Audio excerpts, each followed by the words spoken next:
नमस्कार दोस्तों, मेरा नाम है रविंद्र और आज हम बात करेंगे ध्वनि प्रदूषण यानी नॉइज़ पॉल्यूशन या साउंड पॉल्यूशन के बारे में। ध्वनि प्रदूषण या साउंड पॉल्यूशन क्या है? इसे समझने से पहले हमें समझना होगा कि प्रदूषण यानी पॉल्यूशन किसे कहते हैं। हम सभी जानते हैं कि इस धरती पर केवल हम मनुष्य ही एक अकेले ऐसे जीव हैं जो अपने कामों से प्रकृति यानी इस पर्यावरण में बदलाव कर पाते हैं। जैसे केवल मनुष्य ही खेती कर पाता है, मनुष्य ने ही आधुनिक मशीनें बनाई, बांध यानी डैम बनाए, नहरें बनाई। इस तरह जैसे जैसे सभ्यता विकसित होती गई, वैसे वैसे मनुष्यों के कामों ने ज़्यादा से ज़्यादा प्रकृति पर असर डाला। ये असर कुछ मामलों में तो मनुष्यों और अन्य जीव जंतुओं के लिए फायदेमंद होते हैं, लेकिन कुछ मामलों में ये असर नुकसानदायक होते हैं। आज ये नुकसानदायक असर ही मनुष्यों के लिए एक बहुत बड़ी समस्या बन चुके हैं। इस तरह मनुष्यों के कामों के कारण प्रकृति यानी नेचर में होने वाले ऐसे बदलाव, जो खुद मनुष्यों और अन्य जीव जंतुओं पर खतरनाक और नुकसानदायक असर डालते हैं, को ही पर्यावरण प्रदूषण या पॉल्यूशन कहते हैं। मनुष्यों के काम प्राकृतिक पर्यावरण के जिस भाग पर नुकसानदायक असर डालते हैं, उसी के आधार पर प्रदूषण यानी पॉल्यूशन को कई प्रकारों में बांटा जा सकता है। प्रदूषण के मुख्य प्रकार हैं: पहला, वायु प्रदूषण यानी एयर पॉल्यूशन। वायु प्रदूषण वायुमंडल में हानिकारक गैसों और कणों की उपस्थिति है, जो मानव स्वास्थ्य और पर्यावरण को नुकसान पहुंचाती है। दूसरा है जल प्रदूषण यानी वाटर पॉल्यूशन। जल प्रदूषण जल में हानिकारक रसायनों और कणों की उपस्थिति है, जो जलीय जीवन और मानव स्वास्थ्य को नुकसान पहुंचाती है। तीसरा है ध्वनि प्रदूषण। ध्वनि यानी आवाज से होने वाला प्रदूषण। ध्वनि प्रदूषण ध्वनि की अत्यधिक तीव्रता है, जो मानव स्वास्थ्य और पर्यावरण को नुकसान पहुंचाती है। इसे सामान्य शब्दों में शोर या हल्ला गुल्ला भी कह सकते हैं।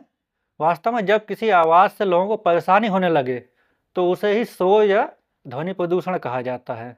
जैसे कोई म्यूजिक जब तक धीमी आवाज़ में सुना जाता है, तो वह अच्छा लग सकता है, लेकिन जब उसी म्यूजिक को बहुत तेज आवाज़ में सुना जाता है, तो वह परेशान करता है। इसे ही शोर या ध्वनि प्रदूषण कहते हैं। चौथा है भूमि प्रदूषण या सॉइल पॉल्यूशन। भूमि प्रदूषण भूमि में हानिकारक रसायनों और कणों की उपस्थिति है, जो मिट्टी की गुणवत्ता और जलीय जीवन को नुकसान पहुंचाती है। इसी तरह प्रदूषण यानी पॉल्यूशन के और भी विभिन्न प्रकार हो सकते हैं। यहाँ मैंने शॉर्ट में कुछ बताए हैं। इनमें से कईयों के बारे में हम अक्सर अखबारों और न्यूज़ में सुनते या पढ़ते रहते हैं। लेकिन ध्वनि प्रदूषण यानी नॉइस पॉल्यूशन या साउंड पॉल्यूशन प्रदूषण का ऐसा प्रकार है, जिसको लेकर लोगों में सबसे कम जागरूकता पाई जाती है। यहाँ तक कि जब भी प्रदूषण यानी पॉल्यूशन की चर्चा होती है, तो अक्सर उसमें वायु प्रदूषण यानी एयर पॉल्यूशन और जल प्रदूषण यानी वाटर पॉल्यूशन पर ही लोगों का ध्यान सबसे ज़्यादा जाता है। जबकि दिखाई न देने के बावजूद भी लोगों की हेल्थ पर बहुत खतरनाक असर डालने वाले ध्वनि प्रदूषण यानी नॉइस पॉल्यूशन या साउंड पॉल्यूशन पर लोग ध्यान ही नहीं देते। यहाँ तक कि लोगों के व्यवहार को देखकर लगता है कि उन्हें इसका एहसास ही नहीं होता है कि ध्वनि प्रदूषण भी कोई प्रदूषण होता है। वास्तव में ध्वनि यानी आवाज़ अगर एक सीमा से अधिक तेज हो जाए, तो वह मनुष्यों सहित अन्य जीवों की सेहत पर बहुत बुरा असर डालती है। ध्वनि प्रदूषण या शोर का मानव स्वास्थ्य पर कई प्रकार से प्रभाव पड़ सकता है। शोर के कारण सुनने की क्षमता कम हो सकती है, जिससे सुनने में परेशानी हो सकती है और बहरापन हो सकता है। ज़्यादा तेज आवाज़ से कान के पर्दे फट सकते हैं और लोग हमेशा के लिए बहरे हो सकते हैं। तेज आवाज़ के संपर्क में आना, चाहे एकाएक हो या लंबे समय के साथ हो, कानों को बहुत नुकसान पहुंचा सकता है और सुनने की क्षमता में कमी और कभी-कभी टिनिटस भी हो सकता है। टिनिटस सुनने की क्षमता में गड़बड़ी होती है, जिसमें बिना किसी आवाज़ के भी कानों में लगातार एक आवाज़ बजती रहती है। इसे ही कानों का बजना भी कहते हैं। ध्वनि प्रदूषण या शोर के कारण हृदय यानी हार्ट की बीमारियों का खतरा बढ़ सकता है। ध्वनि प्रदूषण का हार्ट पर कई प्रकार से प्रभाव पड़ सकता है। शोर के कारण रक्तचाप यानी ब्लड प्रेशर बढ़ सकता है, जिससे हार्ट की बीमारियों का खतरा बढ़ सकता है। शोर के कारण हृदय गति में वृद्धि हो सकती है, यानी हार्ट की धड़कने की गति सामान्य से तेज हो सकती है, जिससे हार्ट पर दबाव बढ़ सकता है और हार्ट की कई बीमारियां पैदा हो सकती हैं। ध्वनि प्रदूषण के कारण हार्ट की मांसपेशियों यानी मसल्स पर प्रेशर बढ़ सकता है, जिससे हृदय रोग का खतरा बढ़ सकता है। ध्वनि प्रदूषण के कारण हृदय की कार्य क्षमता में कमी हो सकती है, जिससे हृदय रोग का खतरा बढ़ सकता है। इस तरह लंबे समय तक ध्वनि प्रदूषण के प्रभाव में रहने के कारण हार्ट फेल्योर और हार्ट अटैक का खतरा बढ़ सकता है। ध्वनि प्रदूषण के कारण तनाव और चिंता बढ़ सकती है, अवसाद यानी डिप्रेशन हो सकता है, जिससे भी हार्ट पर दबाव बढ़ सकता है। मानसिक स्वास्थ्य पर नकारात्मक प्रभाव पड़ सकता है। मानसिक थकान हो सकती है, जिससे काम करने की क्षमता कम हो सकती है। ध्वनि प्रदूषण के कारण नींद की समस्याएं हो सकती हैं, जिससे व्यक्ति मेंटली डिस्टर्ब हो सकता है, जिससे थकान, चिड़चिड़ापन और अन्य समस्याएं हो सकती हैं। ध्वनि प्रदूषण के कारण पाचन समस्याएं यानी डाइजेस्टिव सिस्टम की समस्याएं हो सकती हैं, जैसे कि पेट दर्द, उल्टी और दस्त। ध्वनि प्रदूषण यानी शोर के कारण सामाजिक समस्याएं हो सकती हैं, जैसे कि पड़ोसियों के साथ झगड़े और सामाजिक अलगाव। यानी हो सकता है कि कोई व्यक्ति बहुत तेज आवाज में म्यूजिक बजाए या कोई फंक्शन करे, जिससे पैदा हुए शोर के कारण उसके पड़ोसी परेशान हो जाएं, तो इस कारण उनमें विवाद या झगड़े हो सकते हैं। इस तरह ध्वनि प्रदूषण हमारे लिए शारीरिक और मानसिक रूप से बहुत ही नुकसानदायक और कई बीमारियों को जन्म देता है। ध्वनि प्रदूषण के नुकसानों को जानने के बाद अब इस सवाल पर आते हैं कि ध्वनि प्रदूषण के क्या कारण हैं। जैसा कि मैंने पहले ही बताया था कि शोर यानी नॉइस को ही ध्वनि प्रदूषण यानी नॉइस पॉल्यूशन या साउंड पॉल्यूशन कहते हैं।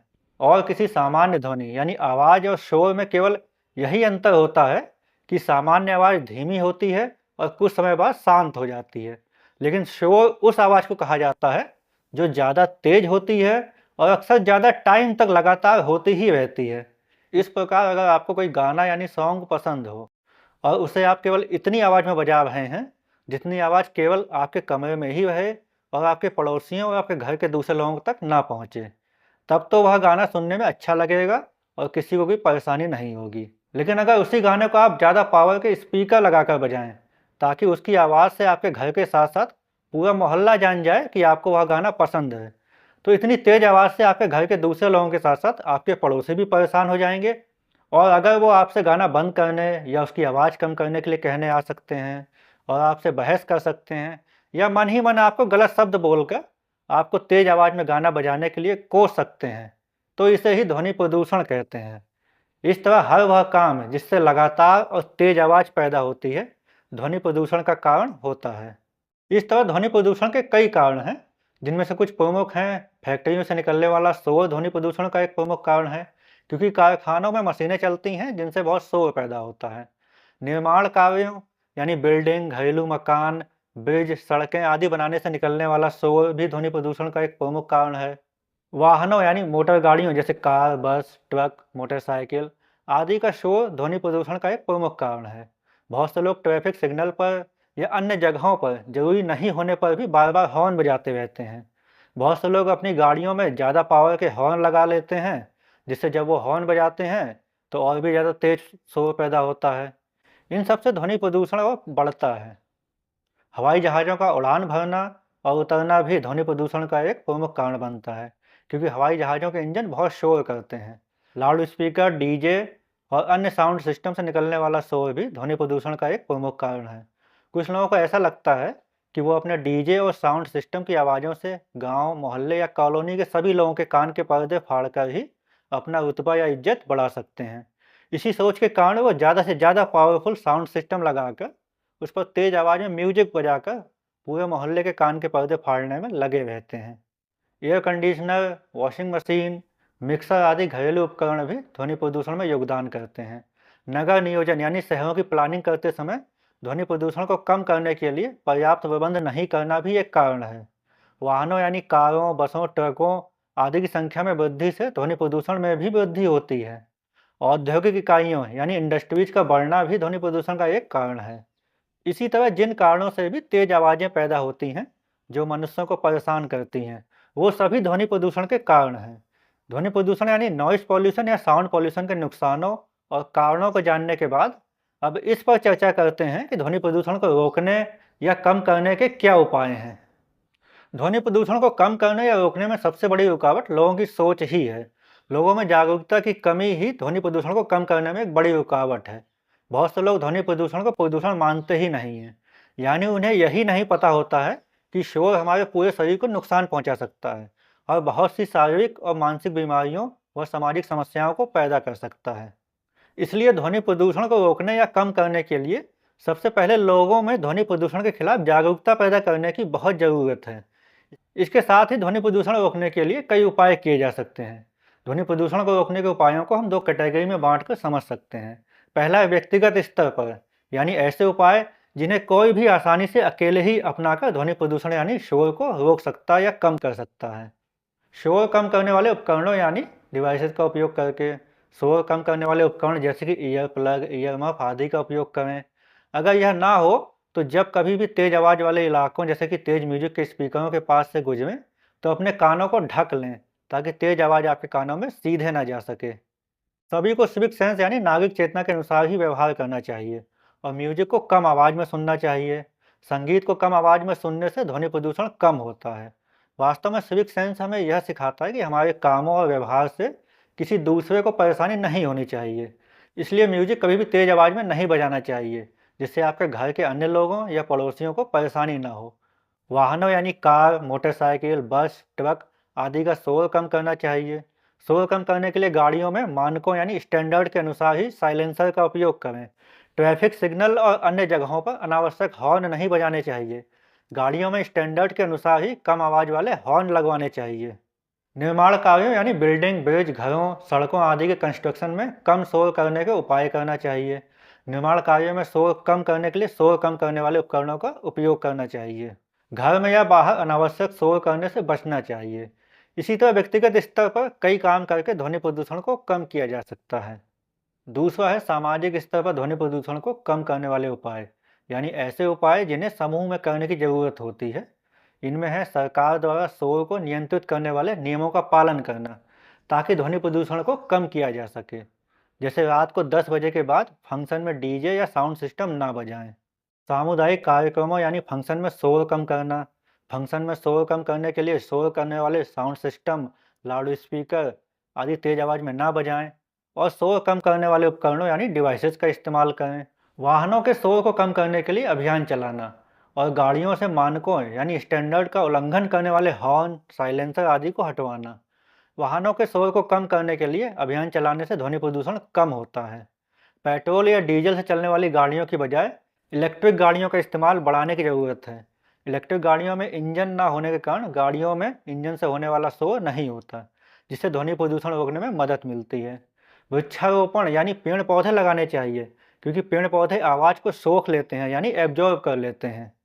लोगों को जागरूक करना, लोगों को ध्वनि प्रदूषण के प्रभावों के बारे में जागरूक करने से वे ध्वनि प्रदूषण को कम करने में मदद कर सकते हैं। इसी के साथ ध्वनि प्रदूषण यानी शोर को कम करने या रोकने के लिए भारत सरकार ने कई कानून बनाए हैं। इनमें से कुछ प्रमुख कानून है। पहला है पर्यावरण संरक्षण अधिनियम 1986 यानी इन्वायरमेंट प्रोटेक्शन एक्ट 1986। इस अधिनियम के तहत ध्वनि प्रदूषण को नियंत्रित करने के लिए नियम बनाए गए हैं। दूसरा है वायु प्रदूषण निवारण और नियंत्रण अधिनियम 1981 यानी air prevention and control of pollution act 1981। इस अधिनियम के तहत वायु प्रदूषण को नियंत्रित करने के लिए नियम बनाए गए हैं, जिनमें ध्वनि प्रदूषण भी शामिल है।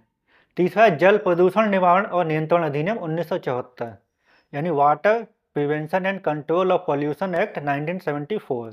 इस अधिनियम के तहत जल प्रदूषण को नियंत्रित करने के लिए नियम बनाए गए हैं, जिनमें ध्वनि प्रदूषण भी शामिल है। चौथा है ध्वनि प्रदूषण नियमन व नियंत्रण नियम 2000 यानी noise pollution regulation and control rules 2000। इस नियम के तहत ध्वनि प्रदूषण को नियंत्रित करने के लिए नियम बनाए गए हैं, जिनमें विभिन्न क्षेत्रों में ध्वनि के स्तर को नियंत्रित करने के लिए नियम शामिल हैं। पांचवा है ध्वनि प्रदूषण नियमन व नियंत्रण संशोधन नियम 2010 यानी noise pollution regulation and control amendment rules 2010। इसके द्वारा ध्वनि प्रदूषण नियमन व नियंत्रण नियम 2000 में कुछ संशोधन करके नियमों को और स्पष्ट बनाया गया है। ध्वनि प्रदूषण नियमन व नियंत्रण नियम 2000 के नियम 2C में प्रावधान है कि नियम 2C प्राधिकारी यानी अथॉरिटी से अभिप्रेत है और इसके अंतर्गत प्रवृत्त विधियों के अनुसार यथास्थिति केंद्रीय सरकार या राज्य सरकार द्वारा प्राधिकृत कोई प्राधिकारी या अधिकारी सम्मिलित है। इसके अंतर्गत तत्समय प्रवृत्त किसी विधि के अधीन ध्वनि के संबंध में परिवेशी वायु क्वालिटी मानकों के अनुरक्षण के लिए अभिहित जिला मजिस्ट्रेट, पुलिस आयुक्त या ऐसा कोई अन्य अधिकारी भी है जो पुलिस उप अधीक्षक की पंक्ति से नीचे का ना हो। नियम 2J रात्रि समय से 10 बजे रात्रि और 6 बजे सुबह के बीच की अवधि अभिप्रेत है। नियम 3 के अनुसार अस्पतालों, शैक्षिक संस्थाओं यानी स्कूलों, कॉलेजों आदि और न्यायालयों के आसपास कम से कम 100 मीटर के एरिया को इन नियमों के प्रयोजन के लिए शांत क्षेत्र या परिक्षेत्र घोषित किया गया है। यानी इन जगहों के 100 मीटर के अंदर कोई भी लाउड स्पीकर या साउंड सिस्टम का इस्तेमाल नहीं कर सकता। ध्वनि प्रदूषण नियमन व नियंत्रण नियम 2000 के नियम 5 के अनुसार लाउड स्पीकर और लोक संबोधन प्रणाली और ध्वनि उत्पन्न करने वाले उपकरण के प्रयोग पर निबंधन है। नियम 5(1) लाउड स्पीकर या लोक संबोधन प्रणाली का उपयोग केवल तभी किया जाएगा जब प्राधिकरण से लिखित अनुज्ञा अभिप्राप्त की गई हो। यानी प्राधिकारी, जैसा कि नियम 2C में बताया गया है, से लिखित अनुमति प्राप्त करने के पश्चात ही लाउड स्पीकर, साउंड सिस्टम आदि का इस्तेमाल किया जा सकता है, अन्यथा नहीं। नियम 5(2) लाउड स्पीकर या लोक संबोधन प्रणाली या कोई ध्वनि उत्पन्न करने वाला उपकरण या वाद्य उपकरण यानी म्यूजिक इंस्ट्रूमेंट या ध्वनि प्रवर्धन यानी साउंड एम्पलीफायर का प्रयोग हॉल के भीतर सिवाय तब के जब वह संसूचना के लिए बंद परिसर जैसे कि प्रेक्षागृह यानी ऑडिटोरियम, सम्मेलन कक्ष यानी कॉन्फ्रेंस रूम, सामुदायिक हॉल यानी कम्युनिटी हॉल, प्रीति भोज हॉल यानी बैंक्वेट हॉल हो, या सार्वजनिक आपात स्थिति के दौरान रात्रि में यानी 10 बजे रात से सुबह 6 बजे के बीच नहीं किया जाएगा। नियम 5(3) उपनियम 2 में अंतर्विष्ट किसी बात के होते हुए भी राज्य सरकार ऐसे निबंधनों और शर्तों के अध्ययन जो ध्वनि प्रदूषण को कम करने के लिए आवश्यक है, किसी सांस्कृतिक या धार्मिक पर्व के अवसर पर या उसके दौरान लाउड स्पीकरों या रात्रि के दौरान लोक संबोधन प्रणाली और इसके समान का प्रयोग रात में 10 बजे रात्रि से 12 बजे मध्य रात्रि तक सीमित अवधि के लिए जो किसी कैलेंडर वर्ष के दौरान कुल मिलाकर 15 दिन से अधिक की नहीं होगी, अनुज्ञात कर सकेगी। संबंधित राज्य सरकार साधारणतः पहले से दिनों की संख्या और विवरणों का अग्रिम शब्द के रूप में उल्लेख करेगी जब ऐसी छूट प्रभावी हो। स्पष्टीकरण यह है कि इस उपनियम के प्रयोजनों के लिए निम्नलिखित अभिव्यक्तियां: पहला है, उत्सव अवसर में केंद्रीय सरकार या राज्य सरकार द्वारा अधिसूचित कोई राष्ट्रीय समारोह या राज्य समारोह शामिल होगा। और दूसरा है, राष्ट्रीय समारोह या राजकीय समारोह में निम्नलिखित शामिल होंगे: गणतंत्र दिवस यानी रिपब्लिक डे, स्वतंत्रता दिवस यानी इंडिपेंडेंस डे, राज्य दिवस या केंद्रीय सरकार या राज्य सरकार द्वारा अधिसूचित किसी अन्य दिन। नियम 5(4) सार्वजनिक स्थान जहां लाउड स्पीकर या लोक संबोधन प्रणाली या ध्वनि का कोई अन्य स्रोत उपयोग में लाया जा रहा है कि 4 दीवारी में ध्वनि स्तर क्षेत्र के लिए परिवेशी ध्वनि स्तर 10 डेसिबल ए या 75 डेसिबल ए जो भी कम हो से अधिक नहीं होगा। नियम 5(5) किसी भी निजी स्वामित्व की ध्वनि प्रणाली या ध्वनि उत्पन्न करने वाले उपकरण का परिधि ध्वनि स्तर निजी स्थान की 4 दीवारी में उस क्षेत्र जहां वह उपयोग में लाया जा रहा है के लिए परिवेशी ध्वनि मानक के 5 डेसिबल ए से अधिक न होगा। नियम 5(a) भोंपू हॉर्न के उपयोग ध्वनि उत्सर्जित करने वाली सन्निर्माण मशीनें और पटाखे फोड़ने पर प्रतिबंध। भोंपू हॉर्न का उपयोग शांत परिक्षेत्रों या रात के समय आवासीय क्षेत्रों में सार्वजनिक आपात के सिवाय नहीं किया जाएगा। ध्वनि उत्सर्जित करने वाले पटाखे शांत परिक्षेत्र या रात में नहीं फोड़े जाएंगे। रात में ध्वनि उत्सर्जित करने वाली सन्निर्माण मशीनें शांत परिक्षेत्रों और आवासीय क्षेत्रों में उपयोग में नहीं लाई जाएंगी या चलाई नहीं जाएंगी। ध्वनि प्रदूषण नियमन व नियंत्रण नियम 2000 के अनुसार सभी इलाकों को 4 कैटेगरी में बांटा गया है। यह 4 कैटेगरी हैं। पहला है औद्योगिक क्षेत्र यानी इंडस्ट्रियल एरिया, मतलब जहाँ फैक्ट्रियाँ, वर्कशॉप आदि हों। दूसरा है वाणिज्यिक क्षेत्र यानी कमर्शियल एरिया, मतलब थोक और फुटकर बाजार। तीसरा है आवासीय क्षेत्र यानी रेजिडेंशियल एरिया, मतलब बस्तियाँ, मोहल्ले, कॉलोनियाँ, अपार्टमेंट, सोसाइटी।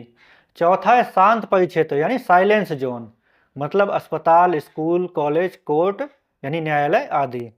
इन चारों क्षेत्रों में दिन व रात को आवाज़ की अधिकतम सीमा यानी मैक्सिमम लिमिट निर्धारित की गई है, जिनके उल्लंघन करने पर नियमानुसार दंड का प्रावधान किया गया है।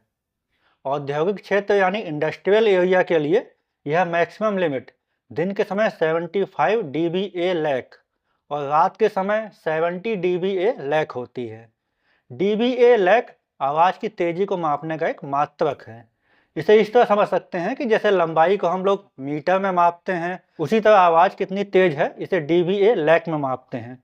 यह टेक्निकल शब्द है और हमारे समझने के लिए इतना ही काफ़ी है कि यह आवाज़ की तेज़ी को मापता है। वाणिज्यिक क्षेत्र यानी कमर्शियल एरिया के लिए यह मैक्सिमम लिमिट दिन के समय 65 dBA लैक और रात के समय 55 dBA लैक होती है। आवासीय क्षेत्र यानी रेजिडेंशियल एरिया के लिए यह मैक्सिमम लिमिट दिन के समय 55 dBA लैक और रात के समय 45 dBA लैक होती है। शांत परिक्षेत्र यानी साइलेंस जोन मतलब अस्पताल, स्कूल, कॉलेज, कोर्ट यानी न्यायालय आदि के लिए यह मैक्सिमम लिमिट 50 dBA लैक और 40 dBA लैक होती है। इन नियमों के उल्लंघन की शिकायत नियम 2C में बताए गए प्राधिकरण यानी अथॉरिटी के समक्ष की जा सकती है। प्राधिकरण या अथॉरिटी शिकायत पर कार्यवाही करेगा और उल्लंघनकर्ता के विरुद्ध इन नियमों और प्रवृत्त अन्य विधियों के उपबंधों के अनुसार कार्यवाही करेगा। इस संबंध में नियम 8 में लिखा है कि किसी संगीत में ध्वनि या ध्वनि के जारी रहने को प्रतिषिद्ध आदि करने की शक्ति यदि प्राधिकरण का किसी पुलिस थाने के प्रभावी अधिकारी की रिपोर्ट से या उसके द्वारा प्राप्त किसी अन्य सूचना से, जिसमें शिकायतकर्ता से प्राप्त सूचना भी सम्मिलित है, समाधान हो जाता है कि लोग या किसी व्यक्ति जो उसके आसपास रहता हो या किसी संपत्ति का अधिभोग करता हो, क्षोभ, विघ्न, असुविधा या क्षति के जोखिम को निवारित करने के लिए आवश्यक समझता है, तो वह लिखित आदेश द्वारा निम्नलिखित के निवारण, प्रतिषेध, नियंत्रण या विनियमन के लिए किसी व्यक्ति को ऐसे निर्देश जारी कर सकेगा जैसे वह आवश्यक समझे। परंतु ऐसे किसी आवेदन का निपटान करने से पूर्व उक्त प्राधिकरण यथास्थिति आवेदक और मूल शिकायतकर्ता को व्यक्तिगत रूप से या उसका प्रतिनिधित्व करने वाले व्यक्ति द्वारा अपने समक्ष हाजिर होने और उक्त आदेश के विरुद्ध हेतुक दर्शित करने का अवसर देगा, यानी उनकी बात सुनेगा, तथा यदि वह ऐसे किसी आवेदन को पूर्णतया या भाग रूप में रद्द करता है तो ऐसे रद्द किए जाने के लिए कारण अभिलिखित करेगा। इस तरह ध्वनि प्रदूषण यानी नॉइस पॉल्यूशन या साउंड पॉल्यूशन के खिलाफ हम सभी में जागरूकता होनी चाहिए। सभी को सिविक सेंस यानी नागरिक चेतना के अनुसार ही व्यवहार करना चाहिए। वास्तव में सिविक सेंस हमें यह सिखाता है कि हमारे कामों और व्यवहार से किसी दूसरे को परेशानी नहीं होनी चाहिए। इसलिए म्यूजिक कभी भी तेज आवाज़ में नहीं बजाना चाहिए जिससे आपके घर के अन्य लोगों या पड़ोसियों को परेशानी ना हो, क्योंकि आपकी इज्जत अपने घर या फंक्शन में तेज आवाज़ में कान के पर्दे फाड़ने वाला म्यूजिक सिस्टम बजाने से नहीं बढ़ती, बल्कि आपके सही कामों से बढ़ती है। इसी तरह अपनी मोटरसाइकिल, कार में स्टैंडर्ड के अनुसार ही हॉर्न और साइलेंसर लगवाने चाहिए।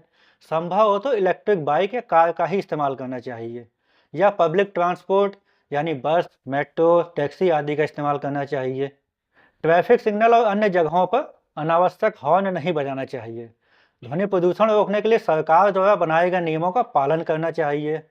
दोस्तों, मन को सुकून शांति में ही मिलता है, जबकि शोर या कोलाहल में मन बेचैन रहता है। इसलिए सुखी जीवन के लिए ध्वनि प्रदूषण या शोर की रोकथाम बहुत जरूरी है। तो दोस्तों, वीडियो अच्छी लगी हो तो वीडियो को लाइक करिए, कमेंट करिए और चैनल फिलोसफर रवि को सब्सक्राइब करिए। मिलते हैं एक नए वीडियो में एक नए विचार के साथ। धन्यवाद, नमस्कार।